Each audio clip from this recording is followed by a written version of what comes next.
Wis dadi pakulinane, Mbah Tiem seneng sesirih utawa nyekar menyang makam Nayu. Dasare priyayi kuno kepitung klebu pawongan kang kendel. Lire Mbah Tiem ora duweni rasa was-was utawa sumelang babar pisan, senajan ning panggonan wingit utawa angker. Majan umure Mbah Tiem wis akeh, nanging isih seger lan giyeng. Waktu iku ngepasi dina malam Jemuah Pon. Mbah Tiem wis cibut nyiapake kembang setaman, menyan, lan rokok. Uga ora keri buntelan kinang isi mbako susur, suruh, gambir, lan enjet. Kegandengan kabeh upur rampe wis diwadahi tas cangklong. Nuli sore iku Mbah Sutiem pamit budal. Sing dadi kesenengane Mbah Tiem mung mlaku darat tanpa nenumpak, senajan dheweke uga nggawa sangu dhuwit. Saka ngomah tumuju kuburan Nayu, nggunakake wektu udakara 2 jaman. Sesire utawa nyekar wis katindakake meh 30 taunan. Sarta ora duweni rasa wegah lan sayah. Kanthi lambaran ati mantep lan niat kang gilik, Mbah Tiem mlaku lon-lonan urut sak pinggiring dalan aspal menggak-menggok. Bareng wis meh caket makam Nayu, ana sak nyisaring wit ringin sendang. Kaya ana swara celuk-celuk. Kawuningan ringin sendang iku sawijining wit ringin kang umure atusan taun. Nanging tengahe ana sendange, mulane diarani ringin sendang. Papan mau klebu panggonan kang wingit, mulane akeh wong kang ora wani ngambah. Sak banjure bareng krungu ana wong nyeluki, Mbah Tiem noleh. Jebul ana wanita ayu nyedhaki. Nyumurupi kahanan mau, kaya-kaya Mbah Tiem ora percaya. Wong atase jam 7:30 kok ana wanita nyeluk jenenge. Tetela wanita mau ayune uleng-ulengan, kaya widodari tumurun. Dasar pakulitane kuning nemu giring, tergal-tergel solah bawane. Ketambahan meneh yen mesem dekik pipine. Piye, aku percaya wong lanang yen weruh mesti kedanen. Ngono andarane Mbah Tiem. Cerita bajete, wanita ayu mau menganggo klambi biru enom. Carite ules parang rusak, serta selendange bordiran biru tua, semampir ing pundak sisih tengen. Tetela jroning wawan rembug karo Mbah Tiem ngaku yen wanita ayu mau sawijining waranggana. Wanita ayu mau kanthi lembah mono nawani ngajak nonton wayang kulit. Idep-idep ngancani dheweke. Bareng tangane wanita mau nemplek ning pundake Mbah Tiem, saknalika kewajiban anggone nyekar wis lali. Pranyata wanita ayu mau pinter mbujuk kanthi tembung manis. Temahan Mbah Tiem lali sakawit anggone sesirih. tembunge wanita mau kemrecek semu kemayu. Sing wose Mbah Tiem bakal seneng lan marem sakwise nyumurupi kiprahe Ki Dalang anggone nyabetake wayange. Mbah Sutiem pancen wiwit nome seneng banget nonton wayang kulit.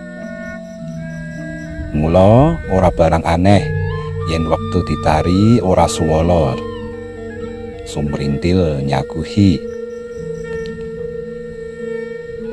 Nuli dening wanita ayu mau gandeng tangane Mbah Tiem.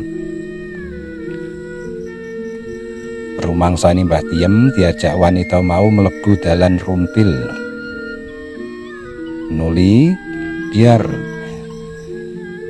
katon lampu-lampu madangi sak kiwa tengene kanthi cetha wela-wela. Wangune kaya ana sing nanggap wayang. Kawistara kajang sing wis digelar inengga tarup lan reroncen janur kang nengsemake. Ora antara suwe Ki Dalang wiwit suluk. Iku pratandha pakeliran wayang kulit wis kawiwitan. Mbah Tiem terus digandeng dening wanita ayu mau. Blusuk lan miyak-miyak yoga-yoga sing lagi mangku jejibahan. Banjur lungguh srep awor karo waranggana-waranggana liyane. Cedhak kotak wayang kandhane Mbah Sutiem sinambi nginang. Mbah Sutiem nerusake ceritane. Nalika iku dheweke gumun banget. Dene seragam penganggo kabeh padha kaya sing dienggo dening wanita ayu mau. Wiwit dalang, yoga lan waranggana kejaba penganggone padha, uga ing pirangan ugel-ugele ditaleni kaju ireng. Mbah Tiem durung gelem guneman, mung ngulatake godheking yoga nabuh gamelan sarta ngematake suarane waranggana. Pancen ing saben yoga waranggana tekan dalange dicepaki panganan mirasa. Cepakan sing kanggo sampeyan mau kayata iwak goreng, jadah, blundu, dendeng sapi, rempelo ati, ketan lan endhog dadar.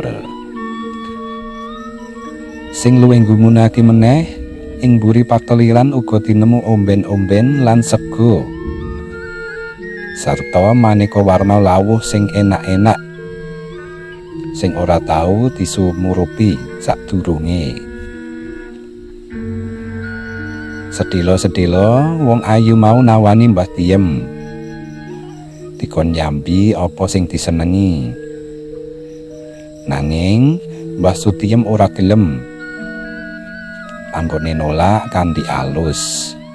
Alasan sing maton dheweke lagi nginang. Wiwit goro-goro nganti bakuning lakon, Mbah Tiem anggone nyimak kiprahe dalang katon temenan. Carane ngepiyake wayang nganti tekan sabetan pancen ngedap-ngedapi. Kadangkala dibumboni mawa banyolan. Wong sing nonton padha kekel ora leren-leren. Kaya rumangsane lagi iki aku nonton wayang kulit sulak bawane dalang katon nengsemake.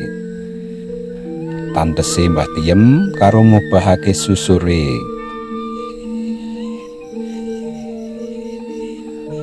Ceritane Mbah Tiem sak banjire kawiwitan nganti pungkasan jroning cerita Bima Bungkus. Wangune beda banget karo ceritane dalang-dalang umume. Bareng Ki Dalang nancepake kayon, iku pratandha pagelaran wayang kulit wis rampung. Rumangsane Mbah Tiem wis parak esuk. Kawistara srengenge wis katon trontong-trontong. Kidalang kang pawakane gedhe dhuwur bringose kandel mau nyedhaki Mbah Tiem.